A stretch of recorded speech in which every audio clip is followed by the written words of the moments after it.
Hello and welcome to this segment of Arts Talk. I'm Sherri Burr, I'm your host, and my co-host is going to be Sebastian Dunlap. Welcome, Sebastian. Glad to be here. And my students and I are very pleased to have as our special guest actor Wes Studi. Welcome, Wes. It's great to be here. Thank you. Such a Sherri. privilege. Yeah. So I understand this is your very first time being at the University of New Mexico. On actual campus, yeah. Yeah, oh wow. I believe it is. Wow, well, welcome to the university.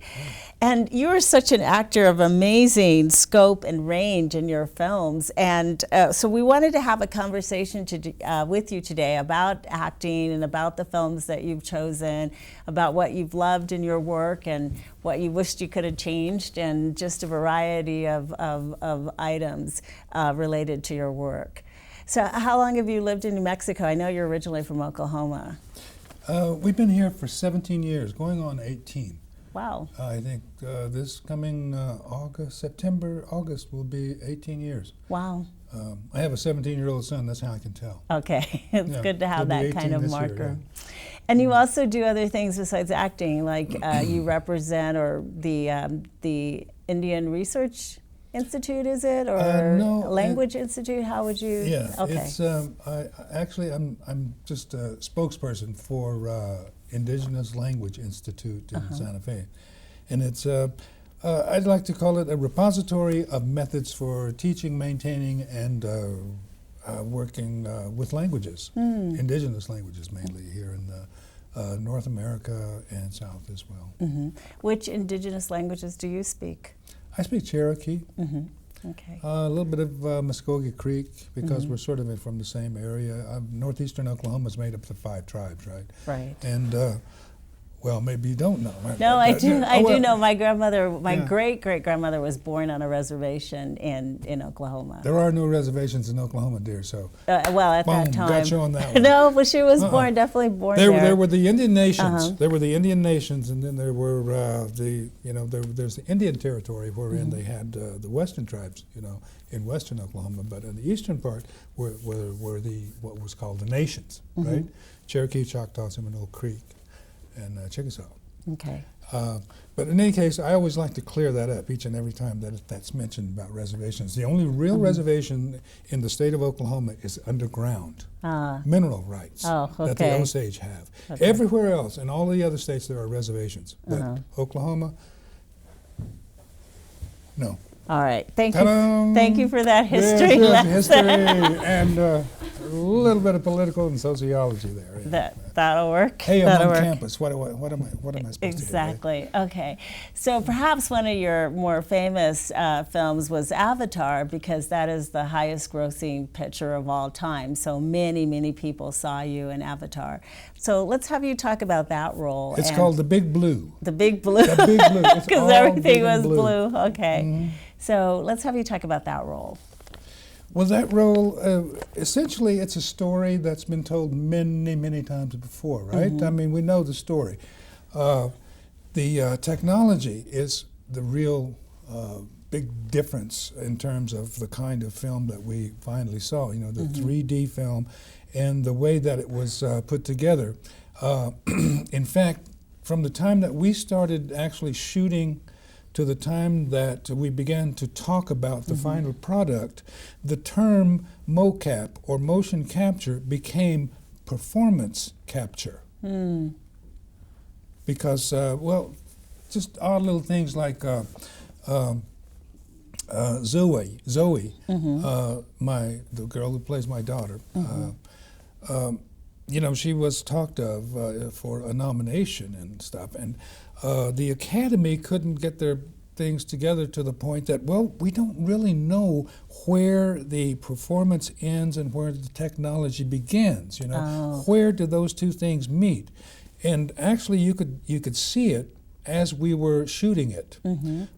Say this table was something called a volume. This is the area in which we work, right? We can fix levels with whatever, just building things out there to fix levels and such. But up above this, what we have is a trellis of 500 to 600 digital cameras. Okay. Right? And this is what captures our movement with the, everybody knows about the suits and the stuff. that capture movement of joints and everything, right? We also wear a helmet with an arm that comes out in front with a LED light and a digital camera there, and it picks up all of the little movements of our faces, right? Where they put on little dots wherever.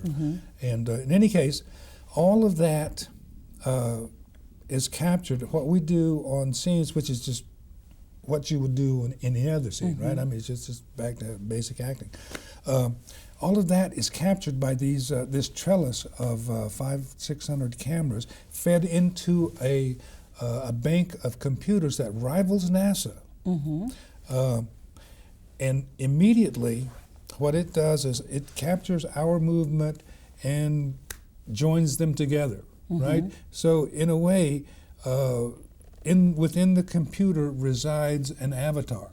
Okay. And we as actors feed it motion.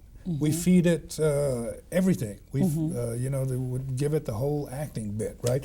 And it melds, the computers melds those two, and at each corner of this volume, we have monitors, large monitors, 6-foot monitors, right? Really? Wherein we can see ourselves In the blue. in the blue, in the okay. image that's been created within the computers, the So program. as you're acting, the cameras are capturing all your movements, and that's immediately translated on screen. So With a you drag see, time of about like a nanosecond. You know, Really? my hand raises and it's followed by, about just that much space. And so we can see ourselves at all of these monitors. Wow. Yeah. But then how do they do the flying, though? The flying? Yeah, the flying on the various kind of They creatures. use green screen on some of that. Oh, okay. So they bring the two elements together, like Okay, all right. the green screen as well as the motion capture.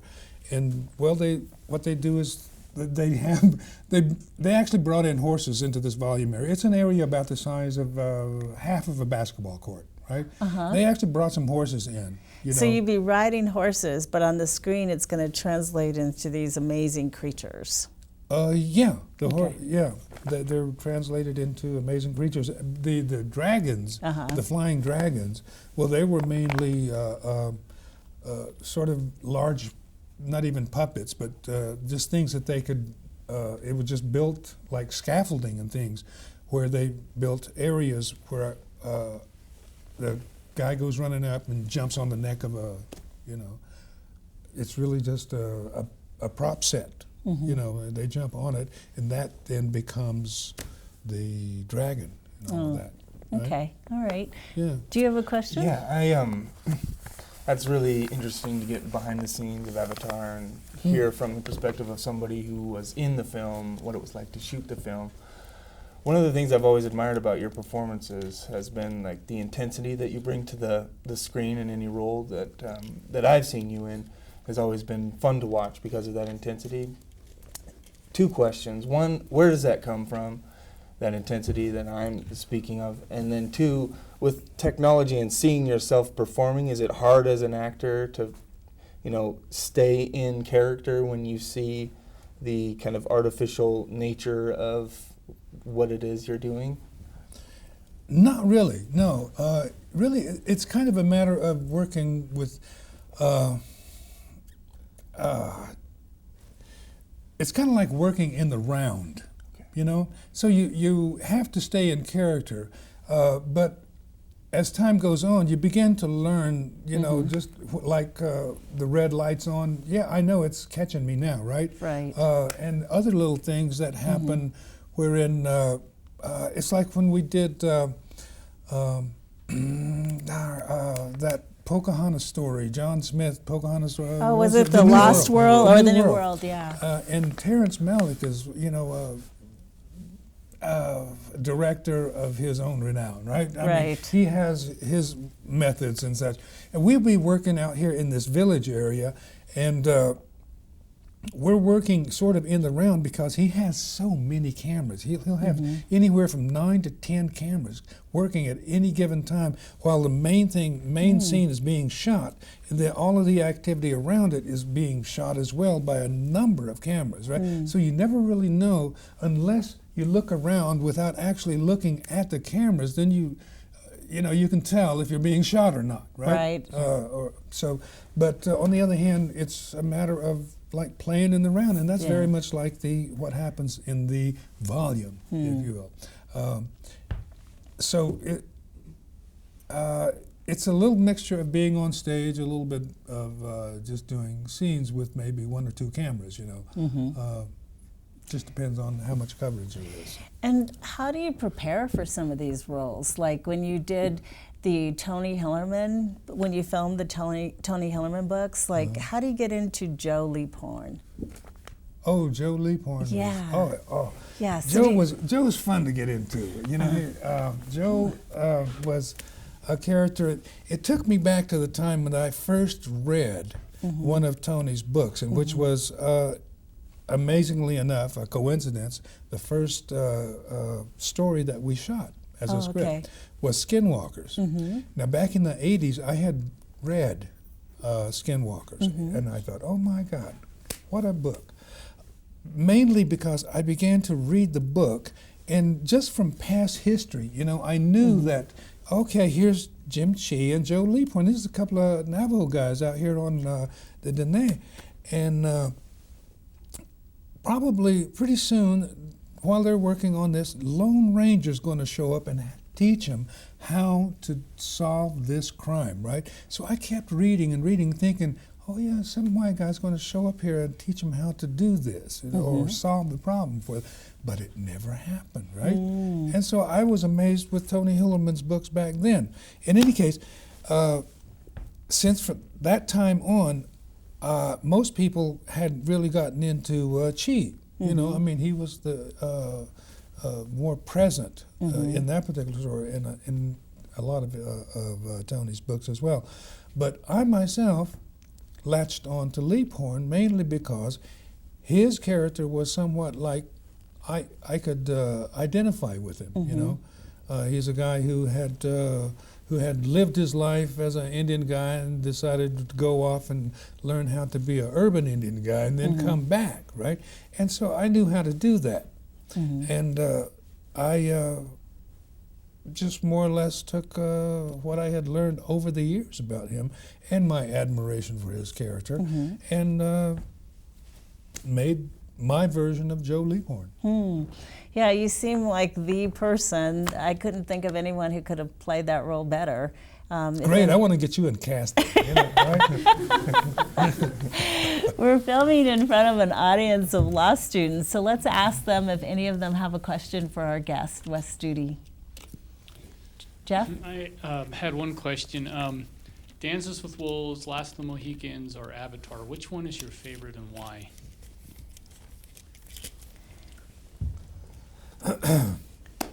Okay, I'll tell you that all 3 are my favorites, and for different reasons. Okay, Avatar is pretty. It's pretty obvious. It's the biggest movie ever made, and the largest amount of money ever made by a film. Okay, I'm proud to be a part of that. Dances with Wolves was a groundbreaker in itself. Every 15 to 30 years, something like that, we have a Native American themed film that's a groundswell of more to come. Well, I'm proud to be a part of Dances with Wolves because it was that. And what was the other one you mentioned? Last of the Mohicans. Last of the Mohs. Last of the Mohs, Mohicans, excuse me, is my favorite because it gave me a character that was above and beyond any that I had done before and perhaps haven't done since in terms of growth as we shot the film. And then the audience reception that Magua made for me has been, it put me on the map. more or less. You know, I mean, I could have done Dances with Wolves and not done anything else, and I don't think I would have worked anymore. You know, if I hadn't done Mohicans. Oh, okay. You know, but in any case, those are the reasons that those particular films are my favorite. It's kind of like having like my favorite nephew and my favorite niece. Right. You know? Oh yes, depends on the timing. So, do you have any roles that you regret? That I regret? That you're willing to admit on camera that you regret? Absolutely none. Not on camera. Oh, okay. No. There we have it. There we have it. Other questions for Wes Studi at the moment? Billy, I know you had one about heat. Well, I'll probably just ask like a different question, but during the filming of Avatar, when you're doing the motion capture, did you find that made you more cognizant of your abilities, your mannerisms, your facial expressions? At first, it was a concern. Mainly because there's a process of getting yourself hooked into or getting all of your equipment programmed or something for the computers and everything. You know? So there's a process of you going into, I don't know if they somehow check and see if everything is working right. So you have to go through all of these different motions so that they'll know that the cameras are going to catch everything, right? So you have to go through all of these different motions, standing up and kicking and bending and moving, and then you have to go through all of these motions with the camera here, wherein you open your mouth, you know, show surprise, show this, show that, show anger, you know, squint your face and everything. And then once they check all of that out, then you're ready to go in and begin to work. But other than that, once you're on, I don't think there's any real difference other than you have to get over the fact that you can see these monitors all the time, you know.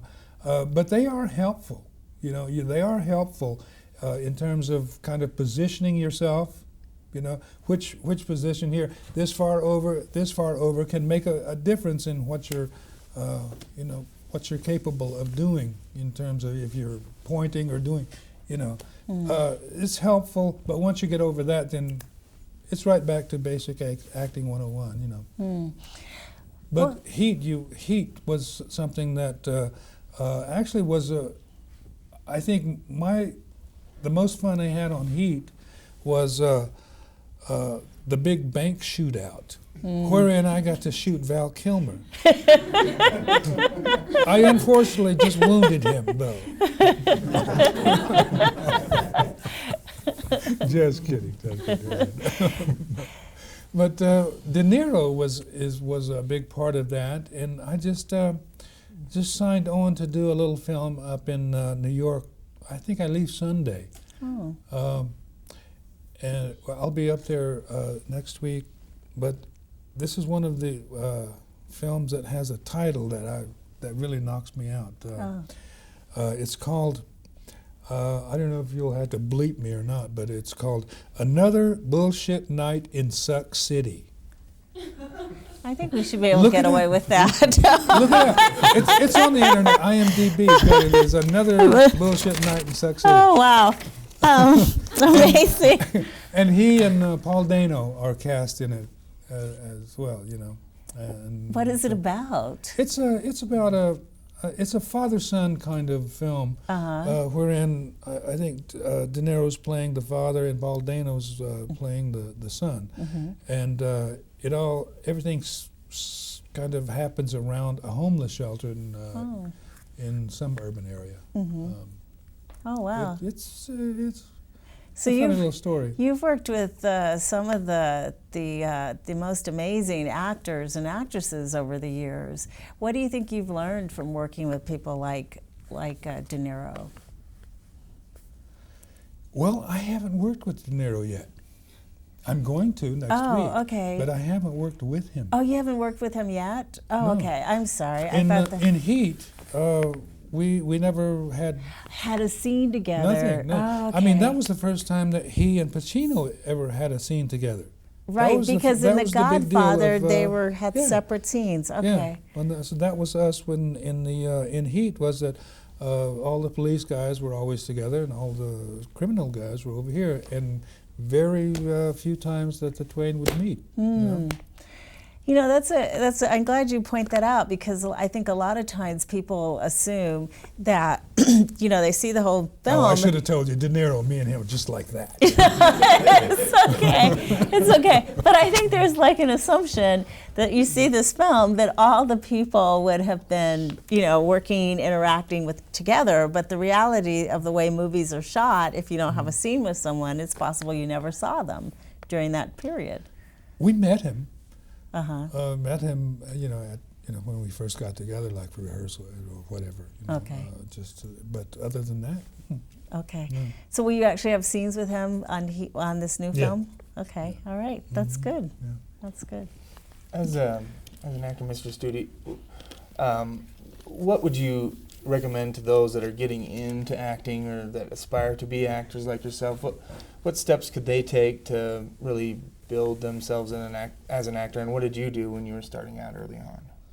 Well, have something else to do first, for sure. Yeah, have a survival job of some kind. You got to have that. And then when I started out, you had to have a phone and a place to put it. Things have changed. You can have a phone and you be anywhere, right? These Right. days. That's essentially it. You have to ask yourself, you know, do you really want to do this? I mean, you can play around at it for a while. On the other hand, you have to also begin to invest in yourself, and begin to you know, if you need to, make sacrifices. You know, it's a matter of like I say, I had to have a phone and a place to put it. Now I could just have a phone, but on the other hand, you really have to ask yourself if you're willing to take rejection, if you're able to take some rejection, and if you decide you can, then at that point you must learn to not take it personally whenever you are rejected, because it's going to happen a lot of times. But on the other hand, I would say that if you can have something else to do to meet your bills and feed your face, Go for it. go for it. You got to have it. Yeah. What were some of your survival jobs? I used to move furniture. Oh. You know those places. You've been out to L.A. Yeah. Yeah. There's like starving students and Uh-huh. and a lot of those different kinds of. That's what I did, was I moved furniture, because it was, you know, one of those things where you can be free to go audition. So did you think it was actually absolutely critical to your career to be out in LA at the beginning? Yeah. Yeah, I started doing my learning the craft of acting on stage in Tulsa, Oklahoma, and from that point I worked an equity film there in Tulsa, Oklahoma, which led to working on educational television, and then a docudrama sort of a thing for PBS, and that's what got me in front of the cameras. At that point, after I had done that, going back to Tulsa, Oklahoma, and working Gaslight Dinner Theater just didn't do it for me anymore, you know. Right. So the only thing to do at that point, and this was in like the late 80s, was, you know, New Mexico didn't have anything, so it was either New York or Los Angeles, you know. You mentioned New Mexico didn't have anything in the late 80s. Can you just talk a little bit about the film industry now? Here? Yeah. Well, it's up in the air.